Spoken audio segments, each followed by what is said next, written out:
I made the comment, I want to know, is this all there is? And it wasn't that long after I made that comment that I started seeing these beings show up at the house. Art Frazier, the book, The Gods Live in the Shadows, The Truth About UFOs. I followed him on LinkedIn because it isn't just about the book and the story, it's about the photos. His images include occupants, and that's why it makes it all the more fascinating. Not everyone can get these kinds of pictures. The initial sighting was when I was about 5 years old. We lived in a rural area in Arkansas. And at the time, my mom was pretty much by herself. My dad was kind of in and out, but they were married. We had what I considered to be a normal life. Well, this particular day, I was outside playing, and at the time, I guess you play with June bugs or any kinds of bugs when you're 5 years old. I happened to notice what I thought to be airplanes going by. So I stopped what I was doing. I looked up and I watched a group of 12 to 15, what I thought to be airplanes fly by. And the sun was just beginning to set. So my mom was calling me to come in to eat. I turned around and acknowledged her and turned back to look for the planes, and they were gone. So I walked back toward the house. We went inside, or I went inside, and sat in the living room, played with my sister until it was time to eat. Well, she grew bored with me, and I decided to go in the kitchen with my mom. I stayed in the living room and started to look out the window. As I looked out the window, I noticed I couldn't see anything because it was dark. In the rural area, you didn't have any street lights. So when I looked out, all I could see was the light reflecting back from the inside of the house. So I cupped my hands over my face to try to see what was outside, and there was something cupping its face looking inside at me. I thought maybe it was my reflection at first, but this thing was glowing. It was a white face, and it scared me tremendously. I ran and got my mom and told her there was a man looking in through the window. I didn't think about it being anything other than a little guy. And she came and looked in the window and tried to verify there was somebody out there. She didn't see anything. And she tried to coax me back over to look out again. And I was real timid about doing so, but I decided to go ahead and do it anyway. I looked out and I didn't see anything either, so I finally calmed down and relaxed and continued playing until it was time for dinner. We had dinner, got ready for bed. Later that night, after I went to sleep, something was in the backyard. It was really illuminated, really bright, and I could see through the cracks in the walls and out the window that something was going on. But there were no lights back there that we had. Suddenly, it came to the door, and you could see the emanations of the light around the door, and the door opened. And this small crack, I would imagine maybe 1.5 feet, 2 feet in diameter, came through the door. It kind of paused once it got in a couple of feet, and you could see it kind of turning, I guess. I'm thinking it was turning because it was actually covered by this illumination and what looked like a cloud-like substance. And then it moved in and toward the bed and hovered above my bed. At that time, I covered my head, and then I still tried to peek out to just see what this thing was. And as I was peeking out, I could see the top of this thing. The light got dim, the top just kind of raised up, and all I could see was this head glowing as it came up above, and I covered my head back up at that time. And I don't know what was going on, but it looked like it smiled at me. And after it smiled and I covered my head, a few seconds later, it slowly went right back out the same way it came in, closed the door, and that was the end of that. I told my mom about it the next morning, and she said, well, you were probably having a nightmare or a dream. And she convinced me that's probably what it was, and I didn't think any more about it than that. Beyond that, we moved to Kansas City, I think, in, I want to say 1969 or 68. It was during the riots, as a matter of fact. And when we moved here, me being a country boy, I had no idea about what was going on in the city and how to conduct myself or how to speak to people, because I was used to speaking to neighbors and saying hi and hello and whatever.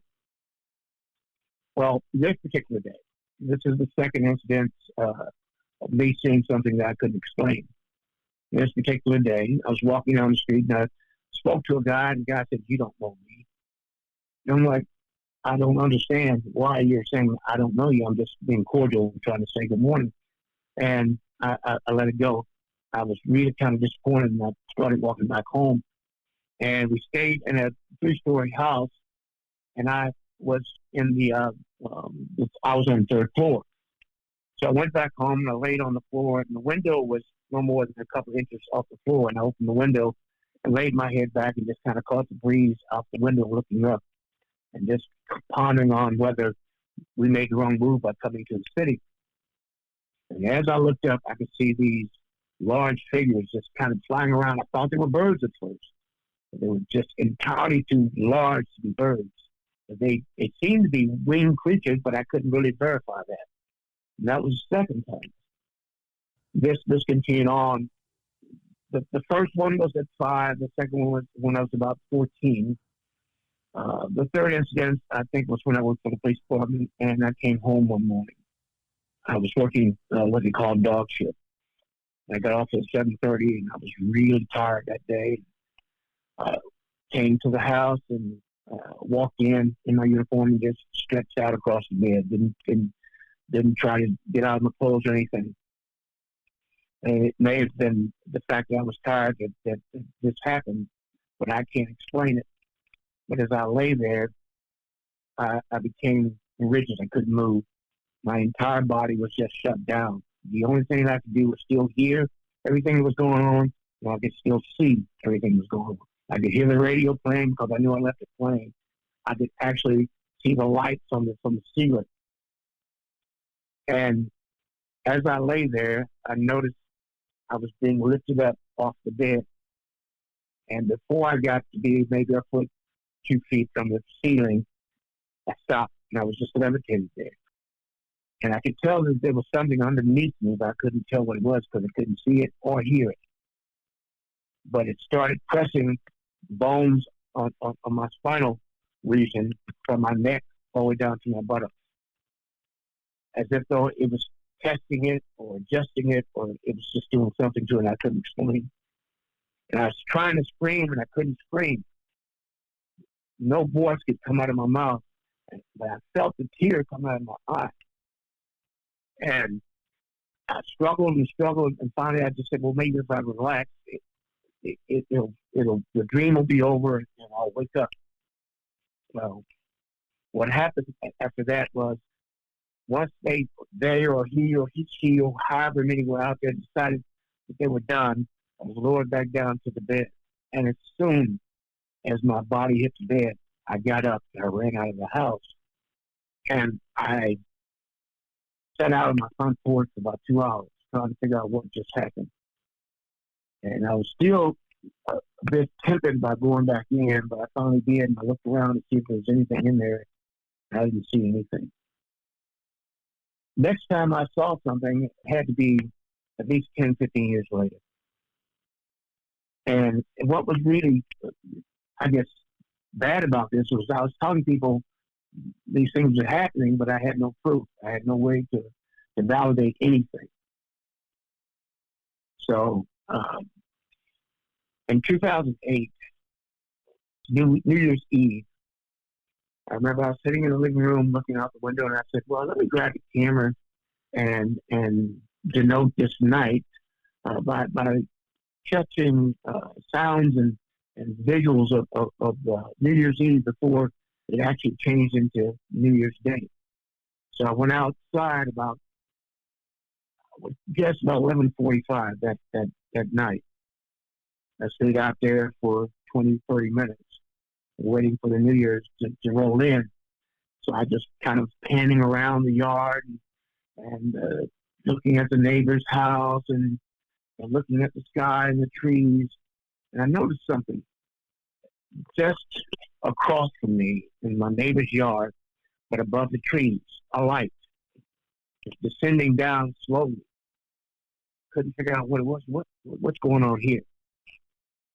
So I tried to keep the camera on it, but I noticed the camera was starting to fade. I'm like, oh, wow, my battery's going dead. I just changed the batteries in my camera, but they went dead. I couldn't explain what was going on. So didn't think very much else about it. I knew I'd captured a few seconds of footage, and I had a computer. I said, well, I can go in and maybe examine this and see what I've got. Lo and behold, when I came to examine the video, the light that was descending wasn't just one light, or it was one light, and it split into two, and it was changing colors. The examination told me that the lights that split into two had some entities inside of them. I had to enlarge it and enhance it in order to be able to determine this. But you can see these little beings inside of each of these lights that split off into two, and then it suddenly disappeared. But what else was odd about the video was that at the end, before it shut off, something came near the camera. And as it came near the camera, it just kind of looked like a long, elongated cigar, but it was brightly illuminated. And then it just took off. From that day forward, I made a promise to myself I would always keep a camera on hand, somewhere near me. And so I started carrying a camera to work, to the store, wherever I went. I tried to make sure I had it available. At that time, the cameras that you had on your phones were really low quality. I think they were like 1 megapixel. Now you're looking at cameras that are up to 25, 30 megapixels, which gives you really high resolution. And the video quality was also pretty poor back then, which was, I think, they used to call them lines as opposed to pixels, or as opposed to 4K or 1080, or I think it's what they call it, 1080 quality. Anyway, I started seeing them around the house quite a bit. And I would go to work and I would tell my associates, the people I work with, that I was seeing these things, and they thought I was nuts. And I thought I was nuts, but I had to tell somebody what was going on. I said, this doesn't make any sense. I really wanted to just ignore it. I wanted it to just go away, just stop. Because it was doing more harm than good to get this out, because people thinking you're Looney Tunes for talking about spaceships and aliens and all this other stuff. I delved into so much investigation over the last 15 years that there's no way that I could be wrong about this. I'm reasonably sure that there are creatures on the moon. Not only are they on the moon, they have cities there. And I think I have enough information to validate that. I think I have enough information to validate the fact that there are other crafts that exist just in space. I don't know what their purpose is, but I know they exist there. I know that also there are ships that follow the International Space Station. I can't explain the reasoning for it, but I know based on not what I've captured, but based on what the ISS has captured and my examination of that these creatures also follow and apparently observe him for some reason. Back when you were 5, and you said yes. There was a craft that came in the house. What size was that craft? The craft couldn't have been more than 1.5 feet, 2 feet in diameter. And then something came out of it that was a being. Yes. The being was glowing, and the being looked like its head couldn't have been more than 6 inches in diameter. Couldn't have been much more than that. It was really tiny. That's what people don't really understand, is that there's an expectation that these beings are all our size, or maybe the size of a little person, which is 4 feet tall, and then that's what they are. But what you're describing is, I think, helpful because it describes a broader spectrum of being that is entities who are visiting us. Okay. I agree with that. That's definitely. just on the subject of size, let's just deal with that because that's one of the aspects I investigated as well. Because one evening, I went out. It was raining. I decided to go out and film because I wanted to find out about these orbs. This is one of the things that intrigued me more than anything else. Because people were having these serious debates about orbs, whether they were real, fake, whether they were dust, or whatever. And I said, I need to find out what this is all about. And this is how I got into basically trying to study all this stuff.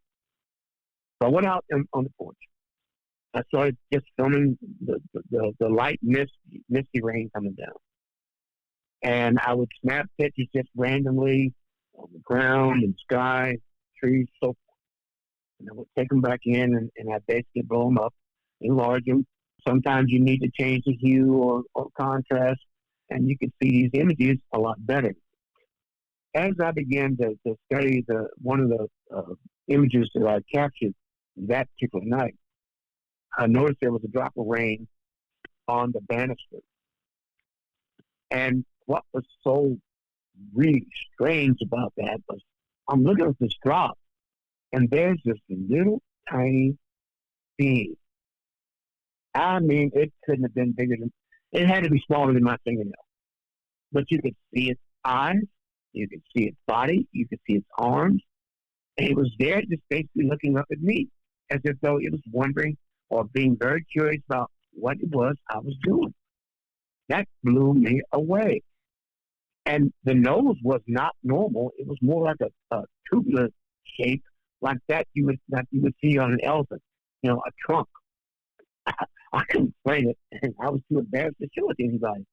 Because first thing people would say when I show a lot of these images were, that's got to be something that you basically made up, or that's After Effects, or that's Photoshop, or something of that nature.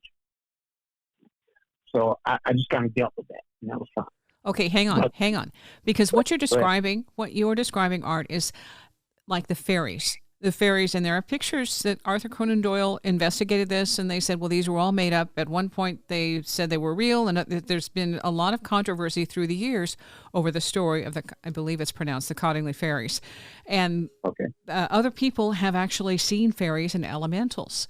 So this is very unique because they are describing what they believe are fairies and elves and gnomes and those kinds of entities. Elementals is very common when they're associated with nature.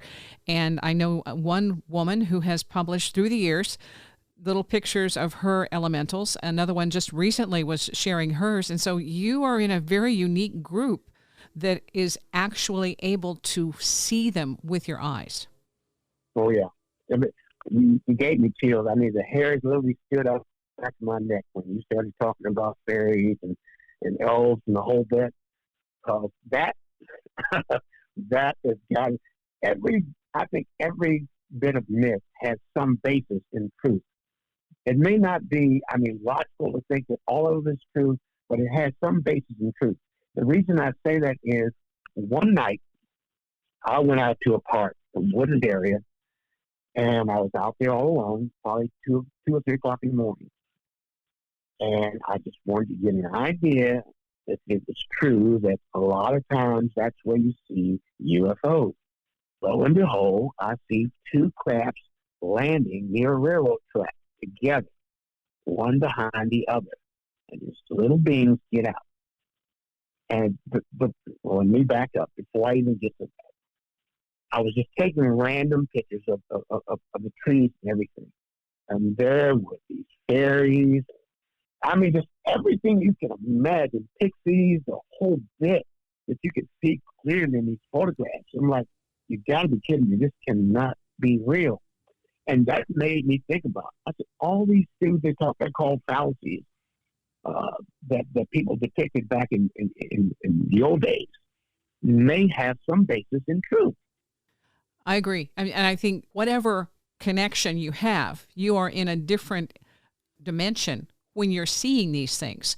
So some people take drugs or some kind of an enhancement to be able to see or have a vision, to encounter a being, whether we consider it ET, fairy, non-corporeal, occult.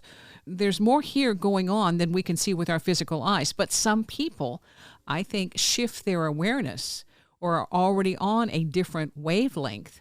And then they're Right. able, as like you have done, as you have continued to basically fine tune and look and be open and not be afraid, you're allowing this activity, this interaction, this engagement. And I think it's actually opened you to more abilities to be able to connect with this. And that's what's so complicated, is that when people don't see it, then they're more likely to say, oh, that's your imagination. But once someone Right. has been exposed, it's like, well, what else can we see? There's more here. And once that initial contact, like you said when you were 5, even though it took you years to remember, then it was Right. like, well, I remember that. And so it's possible. That immediately Right. made it possible. Does that make sense? That makes a whole lot of sense.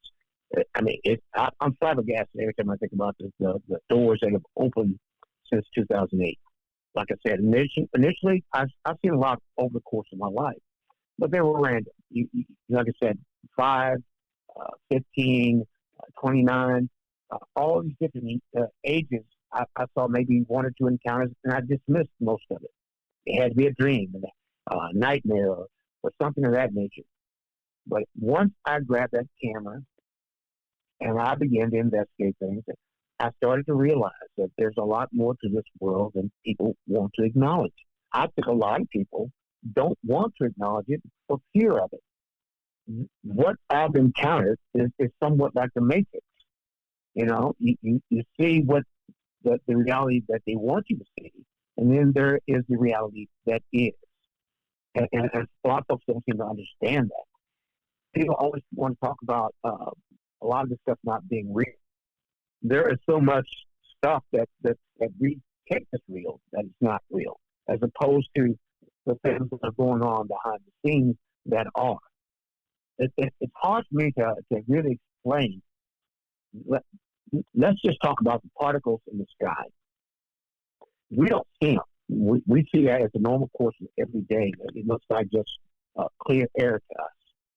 But if you take a camera and you start to film just the sky itself, you can see it in the air, and they're being used by these extraterrestrials to hide themselves. And it's hard to explain that. But there are hints that they show to people, to certain people, I guess. Maybe just to people like me, for some reason. I don't know. It's really crazy. I can remember when I had a YouTube page, and I was watching a video on YouTube, and it was asking, would you like for us to come? And I remember when I made the comment, somebody said, this guy thinks that they're tuned into YouTube. I said, well, if they have the power to be able to do some of the things they do, obviously YouTube would be a simple matter. So I don't see where it'd be a problem. But anyway, I made the comment that I want to know, is this all there is? And it wasn't that long after I made that comment that I started seeing these beings show up at the house and come inside the house. Some would fly around, some would just stand there and observe me. Some would look through the door from the back deck of the house. Some would stand out in the yard. I've got pictures of every one of these episodes where all these beings, I don't know if it was their curiosity about me or the fact that I was so curious about them that they decided to come. I had one incident where my brother was in an accident, and he needed a place to stay, so my mom came over and she took care of him as he stayed at my place. And one particular day, I decided I was going to go outside and get some air, let the dog out, standing out in the front driveway, and I'm just kind of looking around, and behind me, didn't know until I turned around, there was this craft. Unbelievable. This craft, it couldn't have been moving more than 5-10 miles an hour. Slowly descending down, came down I have a tree in the center of my front yard, came down right over the top of it, and then hovered right above my head. I had the courage to raise my hand to touch it. I could literally have touched it. I was scared to death. This thing looked like a triangle shape. It had slits in the center on the top, and it was sloped on each side at the top as well, and had a flat surface on the top. It came down at an angle, like dying. It was weird. It was reddish orange look, and the glow was really a low glow. It wasn't overwhelming. And I was trying to take all this in because I had the camera in my hand, and I was too afraid to take the picture. I was afraid to even move, and I kept saying, "What are you?" I couldn't fancy something like this. It didn't look like metal. It didn't look like plastic, but it looked like it was lighter than air. That was what's so weird about it. And I stood to the side and turned my head slightly as it took off. It wasn't there long in 3 to 5 seconds, and it didn't take off fast. It left the same way it came, 3 to 5 miles an hour. It was lower than the house, like I said, 2 or 3 feet above my head. It raised slightly until it came above the roof, and that's when I eased out my camera and tried to take a picture of it, and I got nothing. And it was still moving as it got over the trees. I was still trying to capture it, but as I saw it leave, I noticed it had a tail, and it was like a tubular, like the old picture tubes in the 50s and 60s. But this tube at the end had to be 15 feet long, and it glowed as well. And I couldn't understand what was the purpose of that. It was just odd, you know. And I've had those kinds of encounters all through the course of my life from 2008 even to this day. And I'll bet you tonight I'll have another encounter. I want to ask that what you're describing, somebody else, and it was 2011. I don't have the picture. At one point, she sent me a picture, and she said she was on the second floor in an office building in Kansas City, and she said, "Oh, they're here again. They're UFOs." And so she sent me a picture. What she described and what was in the picture, I could just see pink like tentacles, and they were almost transparent, but it would be like a flying octopus or a jellyfish. Yes. And so that I don't, when they're talking, usually they were talking recently about an octopus UFO, and it's like, no. no. This thing, it's almost like you would see something from the sea that's actually in the air and flying through the air, and it's just there. And so that was, she was able to see these things. Oh, they're back. And so I asked, well, what do they look like? And then she was able to take a picture. So I just wanted to say that's another type of unexplained entity, alien. You know, we don't know what they are, but for her to see it and to be able to get the photograph, then that sounds like similar to what you're talking about is, what the heck is this? And it seems to be sentient. It seems it's conscious. It knows what it's doing, and it's relating, interacting. And that first encounter is like, oh my, what do I do? And taking a picture is the last thing on your mind. Exactly. It's like, no, I don't want to spook it. No. And you don't want it to harm you. Yes. Yeah. Well, like when I had one in my house that was a small dinner plate sized UFO, my thought was, as I was just trying to put it, because I knew I couldn't get the phone, I couldn't get a camera. It was just right there hovering below the ceiling, and I was trying to imprint in my mind so I could remember what it was, because I don't have a photographic memory. And I thought, okay, if I could just remember this, and I tried really hard. The minute I started trying to imprint, it immediately shifted from inside to outside. So it went through the window, and I could see the light from it, red and green lights, because it was like little red and green light bulbs. I could see it through the window, and I thought, yeah, you don't want your picture taken. I'm not supposed to see you, but I saw you, and that's it. Went back to sleep. So that was it. I knew it was worthless to try or fruitless to try and figure out how to memorize it or engage it, because it was just there, I think, observing. And when I tried to do more, it was like, no, this is enough. Animals, for me, animals are my barometer. They tell me, hey, you've got company. Solomon knew. Solomon knew when they were around. There's no doubt in my mind. I let him out in the backyard and had the camera, so he would look up and he'd see something. He'd walk up to it, and I'd call him, Solomon, come back, because I was afraid for him, you know. Uh-huh. And he'd go in and he'd come back, and then I'd take pictures in the direction where he was, and sure enough, there was something there. You couldn't quite make out what it was, but you could tell there was a form there. Definitely. Was that your dog? Yes. Solomon, yes. Solomon. That's a great name.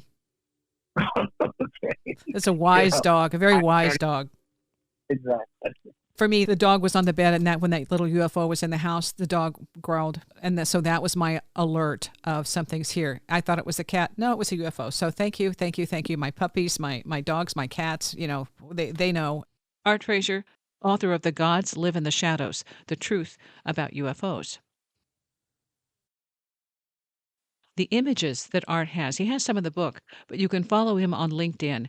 And it isn't just ships. These are images that include occupants.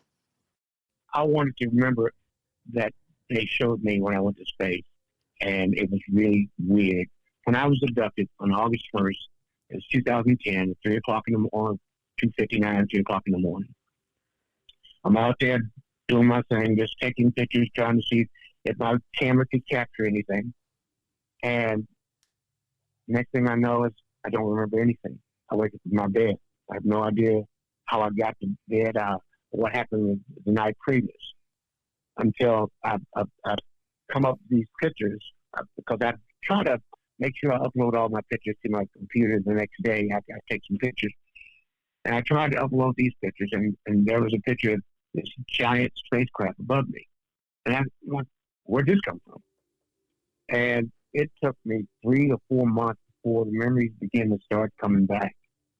And then I remembered being taken, and I went to some place where there was no sun. It looked like there was no sun, no stars, only these ships. That's all I could see. And there were dozens of little tiny ships surrounding them. And these giant ships, you could see these beings come to the window as if though they came to just see what they had brought with them. And that person they had brought with them was me. And I just found it so fascinating and scary at the same time that I was part of all that. And what did they want with me? And people kept asking me over and over again, and I had no idea how to answer that question. Why you? And to this day, I can't tell you why me, but I can say why not. It doesn't make any difference who you are. I think really the whole idea of why me was because I was so interested in this phenomenon. I wanted to know. My dad is a preacher. His dad was a preacher. And I wanted to know about the truth of the creator and the creation. I wanted to understand that. I'm not a faith-based person. I believe in God wholly because I've come to the realization that this can't be without God. So it's not a matter of faith for me. It's a matter of knowledge. And I think a lot of people who believe in faith-based, they are better off because they don't have to have any evidence. I searched for the evidence and I found what I believe I need to secure my belief. Put it that way. I didn't want to go the route of, I'm going to believe based on baptism and based on religious factors. I wanted to believe based on what the evidence shows me. And the evidence shows me that there is a creator. As a matter of fact, the evidence shows me that there are many creators. And what's interesting about that is that I don't know how that works, because there seem to be factors that show that there are guardians that take care of this planet. And that just may be their only responsibility. I don't know if that's the case. I have seen cities in the sky, and not on pictures. I've literally seen cities being shown to me in the sky, and beings that don't look like us live there. And some of these beings are so large they'd be indescribable. Some are so small. And the ships that they travel in, they are ridiculous in their shapes. Some look like bugs, some look like human heads, some look like alien heads. And it doesn't make sense to me. Why am I being shown all of this? I want to go back to, you were on the ship, and that's what people, that's what I think people connect to, is what happens and what's on the ship, and what was that like for you? Oh, there's so much on that ship. There's so much on many of those ships. It's indescribable. It's indescribable. It comes down to this. Every ship has something different about its qualities. The ship I was in was unbelievably large, and the ships it took me to were even larger than it was. They have all kinds of beings. They're beings of all different colors, sizes, shapes. Some that glow, some that don't glow. I have yet to see a being who looks like some monster that people describe in movies. They all have humanoid characteristics. They have two eyes, they have ears, a nose, a mouth. And I keep asking myself this. If they have these same features, how is it possible for them to breathe in space? What do they eat? Why do they appear not to have clothing? Well, they do. They have some form of clothing. I saw these monk-looking creatures. They wore these large, long robes, and there were only 4 of them in this one ship. And I don't know what they do, but I found it pretty fascinating. They were extremely tall. They were a couple 100 feet tall each, and they had this large star-looking ship. It was reddish orange, but it looked like a star, and it could change its shape, which didn't make any sense to me.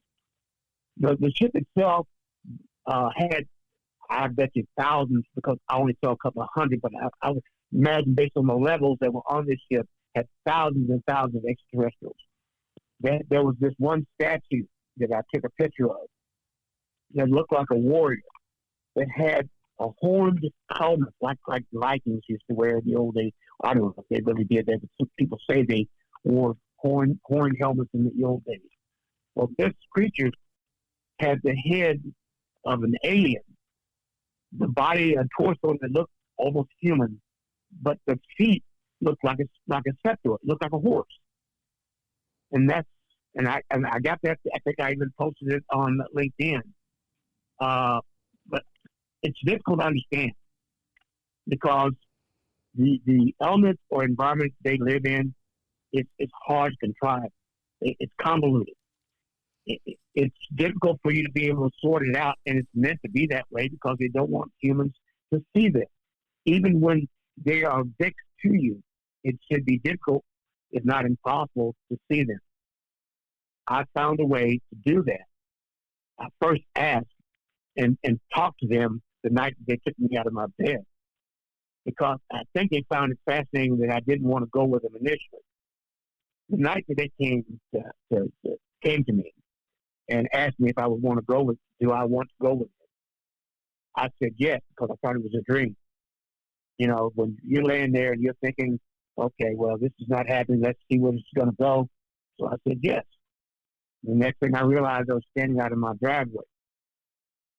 And as I stood there, I started to get chills. And my eyes became open. I could look around. I could see the yard. I could never see the creatures who were speaking to me. And after a few moments after I opened my eyes and realized I was standing out in my driveway, I said, no, I don't want to go. And they said, we understand. And this is the hard part. The hard part is that they said, we understand. I thought they put me back in my bed. They didn't. They said, we have a message for you. It says, the age of man shall soon come to an end. There will be the introduction of a new species to reign over this planet. And I started to freak out, and next thing I knew, I was back in my bed. When was this? This is 2010. Okay, continuing on the ship. At one point, I remember you telling me that you saw human babies. Yeah, well, these babies who looked Caucasian, I don't know if they were or not. They may have had an extraterrestrial element to them because I didn't look at them that closely. They just looked like normal children playing there next to a chair. It was this high chair that looked kind of like a throne, but it was more common. It wasn't decorated. And this being that was sitting there on this chair was not engaging these children at all. They were really playful. One was in the alien's lap, and you couldn't see the alien's face. The extraterrestrial was sitting there, had on this really tall hat, really unusually tall. And like I said, the face was distorted, but the children you could see pretty clearly. There was one in his lap, and another one that was even smaller that was hanging on to the side of the chair. They didn't seem to be attended by anybody other than the extraterrestrial sitting there. Like I said, as I was watching, the being that was sitting in the chair never moved, but the kids were all over the place. And that's all I remember about that.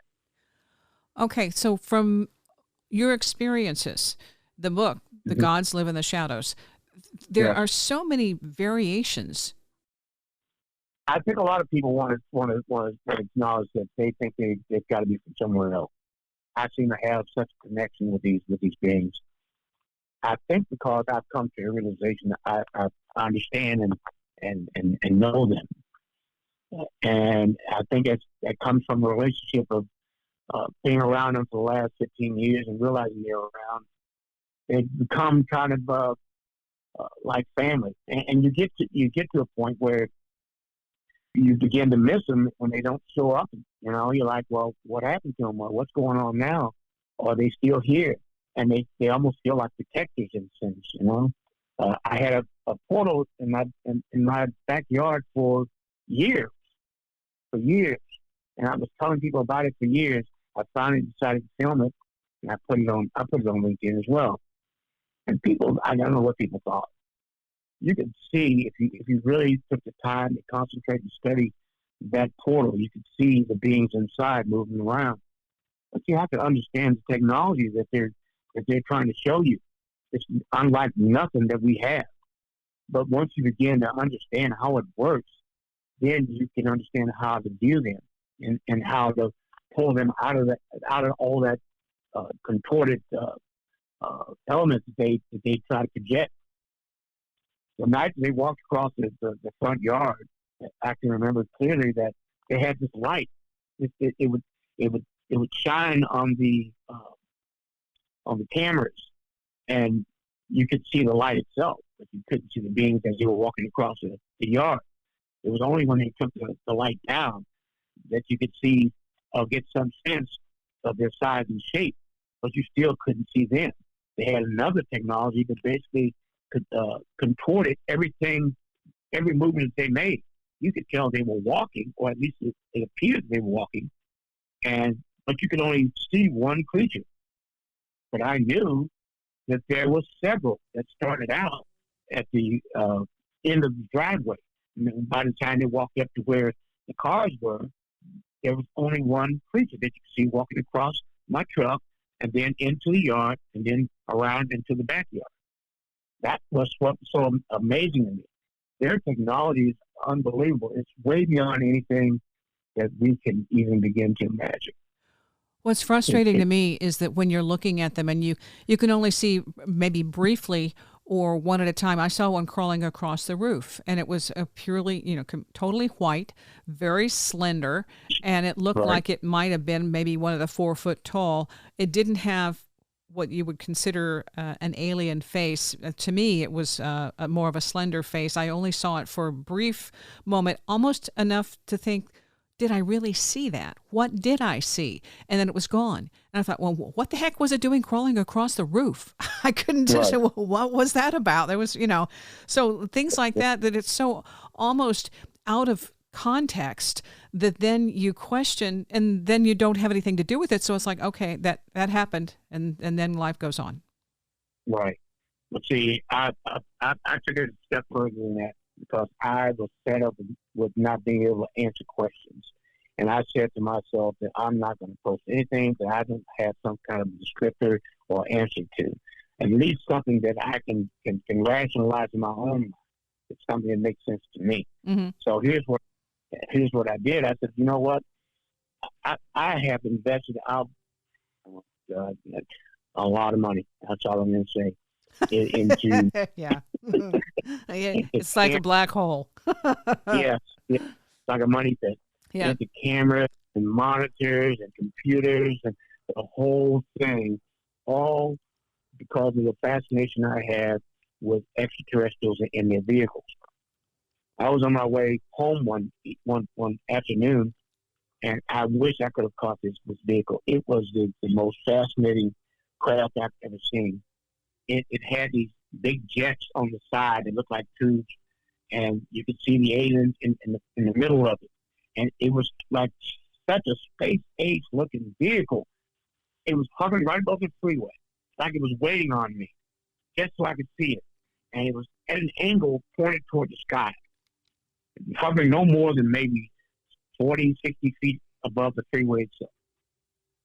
And I got ready to just pull over and take the picture, and it took off in a flash. I mean, it hauled. And I've never seen anything like that one since. It looked more like a spacecraft or a craft that was made by conventional means than any other. But it had capabilities that I've never seen on any craft that we've ever made. Mm-hmm. It literally hovered there. I didn't see propulsion. I didn't hear any noise when it took off, and it just vanished. So, Yeah. I like the LinkedIn pictures because there's one that you posted recently where you can see inside there's an entity. For anyone who wants to follow you, you're on LinkedIn, and I'll post a link in the description.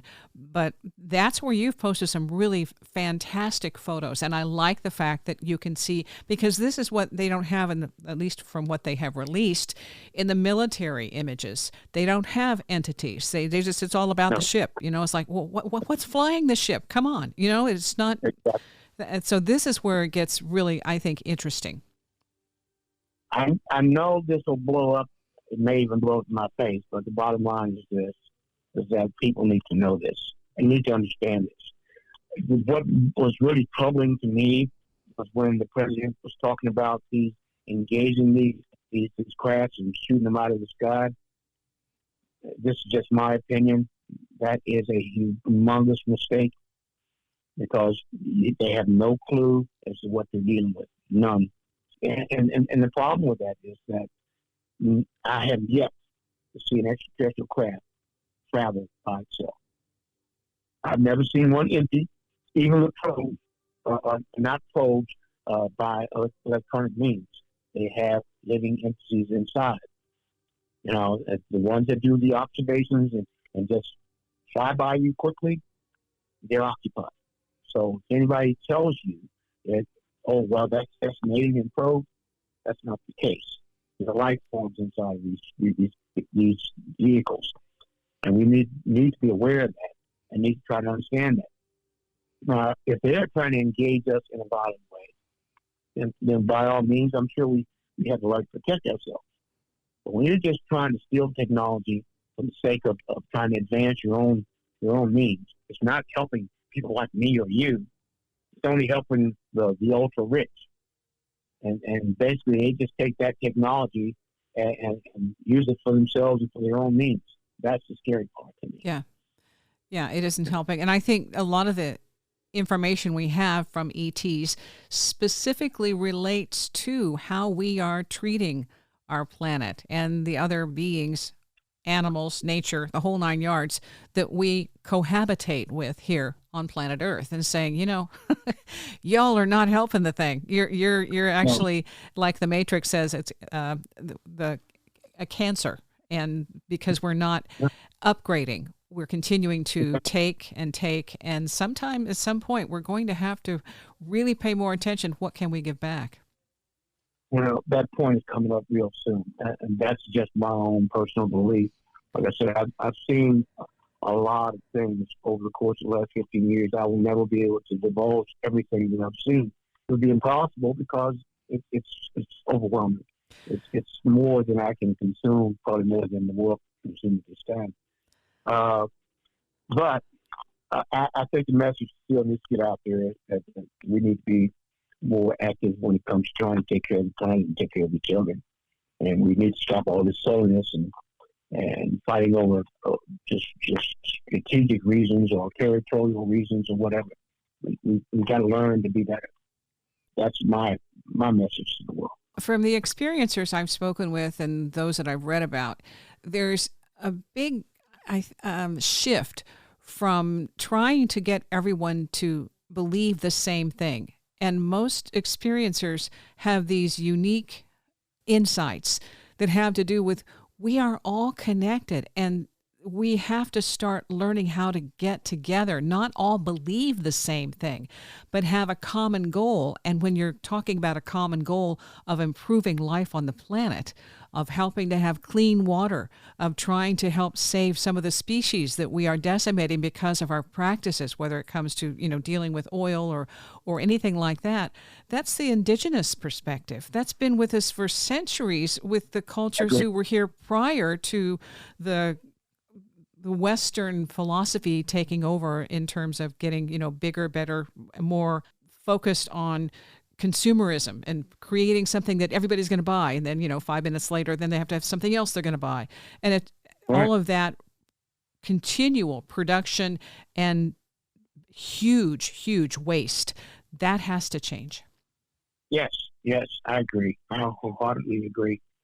I think a lot of times when I think about the things that they show me, they have so much to do with us trying to figure out how to change the atmosphere, the climate of greed, as opposed to the needs of the world. You've got 75% of the population starving or homeless or whatever it may be, and nobody seems to be concerned about that. Well, let's take care of our own homes. Well, what is our home? And that's the thing we have to realize. We can't just try to segment every little piece and say, well, this is mine, and I'm going to take care of this, you take care of yours. Everything affects the whole. Cancer doesn't start out in the entire body. It starts out as a little section. And then it corrupts the entire body at that point. And that's what we got to learn. Your book is available on Amazon, The Gods Live in the Shadows, The Truth About UFOs. And I also there's a quote, or you put it on LinkedIn, it's not the universe that is quiet. It only seems quiet to those that are too noisy and impatient to listen. I like that. Right. Thank you. Yeah.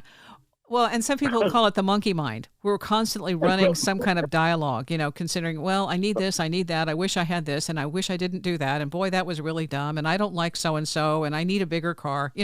That constant stuff that's just, it's counterproductive or worrying. Is this going to happen? Is that going to happen? Is so-and-so mad at me? All of that stuff is constant jibber jabber in your mind, taking up space. When if you learn to really, really listen and say, what can I discover? What is here that I have overlooked? Then, like you said, when you went to that YouTube video, now everybody wants to know what that was. Okay, because then they're going to come visit. What was that video you saw that made all this happen? But then when you have that invitation of what's here and you're curious, you get results, because then it comes back and starts saying, oh, you're interested. Okay. Yes. All you have to ask. All you have to do is speak. If you just speak it out loud and just ask. And your mind, your body about you will find a way to make that come to fruition, period. My dad used to say all the time, anything you want long enough, hard enough, and you try hard enough, it's all you have for yours, because the hard part's already done. So your question was, is this all there is? That was my question. Is this all there is? Is this all I can look forward to? I wanted to know about God and his plan for the universe. I got into a deep discussion with AI, and they shut me down every time I get into discussions. Because AI doesn't like to talk about things that have to do with just human qualities, because if I'm merely an AI, I don't have emotions. So I tried to talk to it about the universe and the Big Bang. And how did the universe come to be? And it was trying to get into all these different facets of what scientists believe or what the theory is. And and so forth. And I said, well, okay, I can relate to what they're saying. But I wanted to know what your observations were based on all the information that's been fed into you. What are your observations about how the universe came to be? And he got to talking about the gravitational forces that affected. I said, well, wait a minute. You're saying that the Big Bang came from explosions, and where did the explosion come from? If you ask where the explosion came from, then you have to ask, how did it ignite? And if it ignited, you have to ask, who struck the match? So you have to keep going back further and further and further to try to understand this theory, because the theory doesn't make sense. It doesn't hold water. And so that was confusing to me. That's why I needed to know about God. I need to know about the Creator. I don't need the religious part of it. I need the God part of it, the creation part of it. So understand, I don't need to hear about Genesis to Revelation. I just need to hear about from then to now. Give me something I can relate to, okay? Something I can grab onto and say, okay, I see how God works now. I understand what the creation is about now, because we're just not here going through the motions. We're not here to just eat and sleep. There's something we have to learn here, and that's obvious. And people are ignoring that. People are going. What is happening is that we are creating this artificial world where people just go through the motions and not really try to qualify their existence. It doesn't make any sense. Okay, you had one thing that you said, the age of man.